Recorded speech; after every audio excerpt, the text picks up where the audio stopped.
அஸ்ஸலாமு அலைக்கும். இன்றைக்கி நம்ம பார்க்க போகிறது வந்து நெய் சோறு சிக்கன் தண்ணி கிரேவி தான். இது வந்து சாப்பிட்டிங்கன்னா டேஸ்ட்டு அவ்வளோ அருமையாக இருக்கும். ஒரு டைம் சாப்பிட்டிங்கன்னா விடவே மாட்டிங்க. இது அந்தளவுக்கு சூப்பராகவே இருக்கும். இது செய்கிறதுக்கு நம்ம ஒரு கடாய் வச்சு 4 ஸ்பூன் ஆயில் சேர்த்து 2 ஸ்பூன் நெய் சேர்த்துருக்கேன். நம்ம சேனல் ஃபஸ்ட் டைம் பார்க்குறவங்க மறக்காமல் ஒரு சப்ஸ்கிரைபர் பண்ணிவிட்டு பாருங்கள்.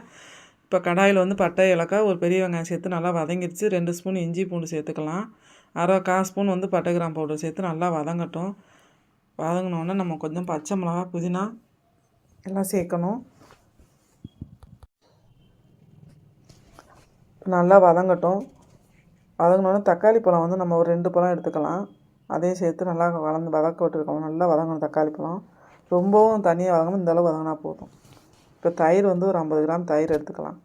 அதையும் நல்லா கலந்து விட்டுட்டு, இப்போ அரிசி வந்து எப்போவுமே நம்ம தாளிக்கிறதுக்கு முன்னாடியே வந்து ஊற வச்சிடணும். 20 நிமிஷம் அரிசி நல்லா ஊறணும். நான் சாப்பாட்டு புழுங்கல் அரிசி தான் இன்றைக்கி வந்து நம்ம நெய்ச்சோறு ரெடி பண்ணுறோம். தேங்காய் பால் வந்து 1 கப்பு தேங்காய் பால் 1 கப்பு தண்ணி, அது ரெண்டையும் கலந்து நான் இப்போ எடுத்திருக்கேன். கொஞ்சம் தேவையான அளவு உப்பு சேர்த்துக்கலாம். இந்த கப்பில் வந்து 1 கப்பு நான் அரிசி, மொத்தம் 1/2 கிலோ அரிசி தான் நம்ம எடுத்து நம்ம நெய்ச்சோறு செய்ய போகிறோம். இது வந்து ஒரு 3 பேர்லேருந்து 4 பேர் நல்லா தாராளமாக சாப்பிட்லாம். இப்போ நல்லா கொதி வந்து உப்பு எல்லாமே சரி பார்த்துட்டு நம்ம கொதி வந்தோடனே இப்போ அரிசி சேர்த்தாச்சு பாருங்கள். அரிசி சேர்த்து 5 நிமிஷத்துலேயே இது வந்து நல்லா தண்ணியெல்லாம் சேர்ந்து புழுங்கு ரெடி ஆயிரும். தம் போகிற அளவுக்கு பாருங்கள், இந்த அளவு வந்துருச்சு. இப்போ அடுத்து வந்து இதில் கொஞ்சம் புதினா, லெமன், கொஞ்சம் நெய் சேர்த்து கொஞ்சம் கலந்து விட்டுட்டு இப்போ நம்ம அப்படியே வெயிட் வச்சிடலாம். வெயிட் வந்து ஒரு 5 நிமிஷம் வந்து அடுப்பை வந்து சிம்மில் வச்சு மூடி போட்டு வெயிட் வச்சிடணும். அடுத்து வந்து அடுப்பை ஆஃப் பண்ணிவிட்டு ஒரு 15 நிமிஷம் அப்படியே வெயிட் வச்சு தம் வச்சிடணும். மொத்தம் 20 நிமிஷம் தம்மில் இருந்தால் தான் சோறு வந்து ரெடி ஆகும்.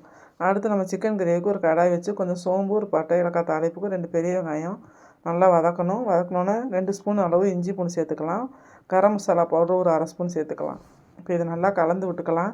நம்ம வந்து ஒரு 1/2 கிலோ சிக்கனில் தான் இப்போ நம்ம கிரேவி செய்ய போகிறோம். நல்லா வதங்கி வரட்டும்.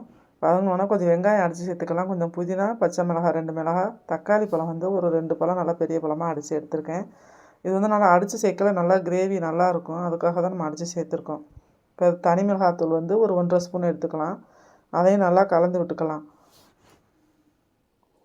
நல்லா வதங்கின உடனே இப்போ இது நல்லா வதங்கணும். அந்த கொஞ்சம் பச்சை வாசனை போகிற அளவுக்கு நல்லா வதங்கினோடனே நம்ம எடுத்து வச்சுருக்க சிக்கனையும் ஒரு உள்ளே சேர்த்து கொஞ்சம் கல் உப்பு சேர்த்து நல்லா கலந்து விட்டுக்கலாம்.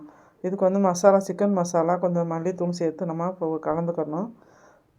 கொஞ்சம் மஞ்சத்தூள் 3மே சேர்த்து இப்போ உள்ளே கலந்துட்டு, இது கொஞ்சம் தயிர் வந்து ஒரு கரண்டி அளவு தயிர் எடுத்திருக்கேன். இப்போ அதையும் நல்லா கலந்து ஒரு 2 நிமிஷம் மூடி போட்டு வச்சிங்கன்னா அதே நல்லா தண்ணி விட்டு வேகும். இந்த மாதிரி வெந்ததுக்கப்புறம் நமக்கு கிரேவி எந்த அளவுக்கு, இது வந்து பேர் வந்து தண்ணி கிரேவி தான்.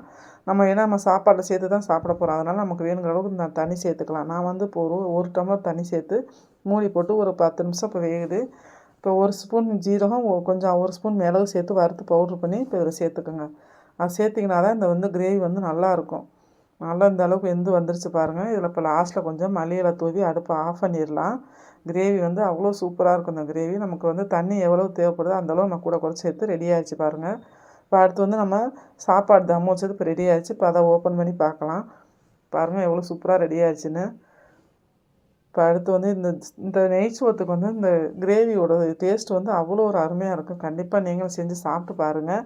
உங்களோட கமெண்ட்டை எங்களோட ஷேர் பண்ணுங்கள், லைக் பண்ணுங்கள். நீங்கள் எப்படி இருக்குன்னு செஞ்சு சாப்பிட்டு பார்த்துட்டு கண்டிப்பாக உங்களோட கமெண்ட்டை எங்களோட ஷேர் பண்ணுங்கள்.